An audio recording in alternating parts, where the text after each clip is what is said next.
Welcome back to CTV Morning Live for our Healthy Living segment with the Family Physiotherapy Centre. And joining us is Koji. He's the newest star of our show today. And he's actually a patient and a client of Francois Leclerc, who's with Family Physiotherapy. Of course, we have Steve Brown joining us, the president. And we also have Koji's mom, we'll say it like that, Galen Hart. This is interesting because we talk so much about physiotherapy when it comes to us as humans, but really you see it extend a lot further than that. Yeah, it's kind of interesting to take it one step further in terms of with animals. I know for many years that thoroughbreds and that have been getting a lot of therapy, and now we're moving into the realm of dogs and other pets and things like that that do get injured. And France works for you, but she Yes. also does, is able to do this as well. This is a passion of yours. So when did you start to realize that you wanted to be able to work with both? To be honest, actually, when I was still in school, I found out that this was a possibility to do canine rehabilitation, and I absolutely love dogs, so I knew one day I'd branch out into that realm. And so you've been working with Koji. So again, what was it for you that you realized something just wasn't right? He started to pick up one of his back legs when we were walking, and he would pick it up and kind of hop on 3 legs and then put it down for a brief period of time and then pick it up again, which was out of character for him. So you started to realize that, and even petting him in a certain area, that he would let you know something wasn't right. Yeah, if I touched him in a specific area where the injury was, then he would kind of either let up a little yelp or kind of shoot me a glare with his eyes. So, France, what was it that you wanted to start working on, or where did you start to see that the need for physio? Well, I found basically there was iliopsoas strain, so a deep hip flexor muscle that had been strained. And also secondary to that, he was a little bit inactive because of the injury, so he had a lot of back stiffness and mobility issues into the spine. So we worked on both, and doing a lot of manual stuff at first just to help the spine a little bit, getting some movement in through the spine. And then Galen would help with bringing cookies at his hip, so while I would mobilize, he would come and eat at the hip, good. And so helping to restore some of the normal function and mobility in through the spine. So we worked on that.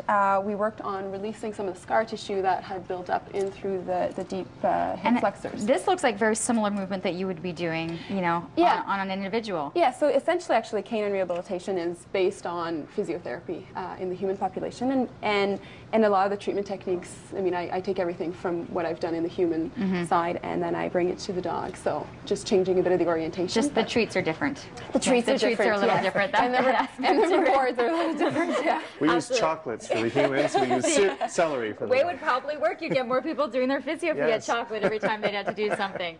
And then I saw some of the different things that you were using, even working with the ball. Yeah, so Koji, a big thing we wanted to do with him was increase the strength in his core, get some good proprioceptive strength through the joints and whatnot. So we were doing a lot of floor stuff initially, but he absolutely loves the ball. So we actually were able to progress most of his exercises to doing it up on the ball. So Koji, come on up. Hop up. Hop up. Good. So this is a lot more unstable, so it makes his body work a lot harder, but we're able to do some of the exercises that we were doing on the floor. If we get him up, good. Wow. And then balancing on 2 legs while on the ball, really kicking in a lot of the core muscles, getting a lot of the joint receptors kicking in, strengthening the limbs and whatnot.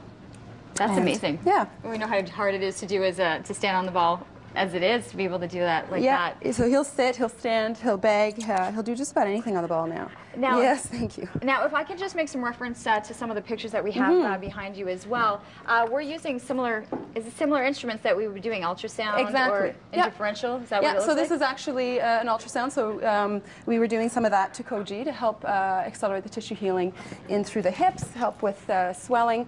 I use acupuncture for pain control to help bring nutrition to the joints, increase neuromuscular stimulation, and then the muscle stim to help with activating the muscles in the dogs. A lot of responsibility still, though, for the clients to be able to do these exercises at home. It's the same thing, right? You get sent home with homework and you have to work on it. Exactly, yeah. That's actually the main thing that I do is teach the clients some of the exercises that they can do on a regular basis. We do want to change the way the dog is moving and create some strength or some changes in the habits. So they do need to do some of the exercises regularly at home in order to change those movements. And Galen, this has been great to see the difference. Yeah, it's been amazing. He's fine now. He's fine. Well, great to see. And of course, Steve, always a pleasure to learn about new things that are happening within the clinics and with the people that are working for you.